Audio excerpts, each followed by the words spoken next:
Como saber se estou com depressão de acordo com DSM-5-TR? Bom, é a literatura mais atualizada que a gente tem. Para você fazer o diagnóstico de depressão, você precisa ter, no mínimo, 5 sintomas. Dentre esses 5, um pelo menos tem que ser humor deprimido ou anedonia. Anedonia é a perda de prazer em atividades que outrora traziam prazer. Então, por exemplo, se você fazia caminhada aos finais de semana e gostava muito, e hoje você não tem mais prazer nessa atividade, por exemplo, você está em anedonia referente a esse comportamento. Além desses dois sintomas que a gente pode dizer centrais, quais são os outros sintomas que, somados, faz o diagnóstico dos 5 mínimos?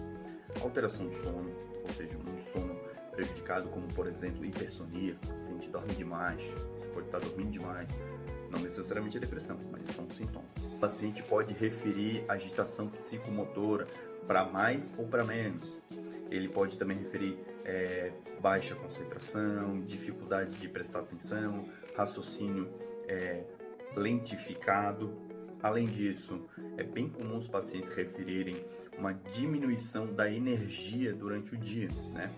E, por fim, não menos importante, sentimento de culpa e ideação suicida, que no consultório a gente tem que abordar adequadamente para saber definir bem a conduta. Ou seja, em síntese, 5 sintomas, dentre os quais desses 5, pelo menos tem que ser ou humor deprimido, ou anedonia, ou os dois, tanto faz. E esses sintomas têm que durar 2 semanas, pelo menos, ou seja, 14 dias. Pode ser mais, mas não menos, né? Vamos supor que você está assistindo esse vídeo e você identificou: eu tenho todos esses 5 sintomas, mas eu tenho depressão? Não necessariamente. Aí que entra a parte do médico. Muitas doenças orgânicas imitam os sintomas de depressão e eles precisam ser corrigidos. Vou dar 2 exemplos. Exemplo número 1, pacientes com hipotireoidismo que podem desenvolver esses sintomas bem parecidos com depressão, como por exemplo hipersonia, dormindo demais, comendo muito, aumento do apetite, tendo alteração de peso, pode ter um humor deprimido, e não é depressão. Por quê? Porque o problema dele é na glândula da tireoide. O tratamento não é antidepressivo, é levotiroxina, é um remédio que vai suplementar essa proteína faltante. Exemplo número 2 é comum: homens mais velhos podem ter todos esses sintomas, só que quando a gente vai fazer um exame de sangue, ele está com uma deficiência de testosterona. De novo, tratamento no antidepressivo é reposição hormonal. Ok, fiz os meus exames de sangue, levei para o médico, tá tudo ok, tenho esses sintomas, necessariamente tem depressão?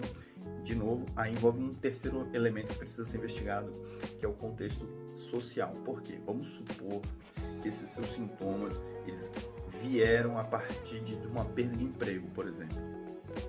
E esses sintomas estão durando 3 meses, mas não passaram de 6 meses. Isso não é depressão. Isso é o que a gente chama de transtorno adaptativo, porque foi um fator causante que levou a isso.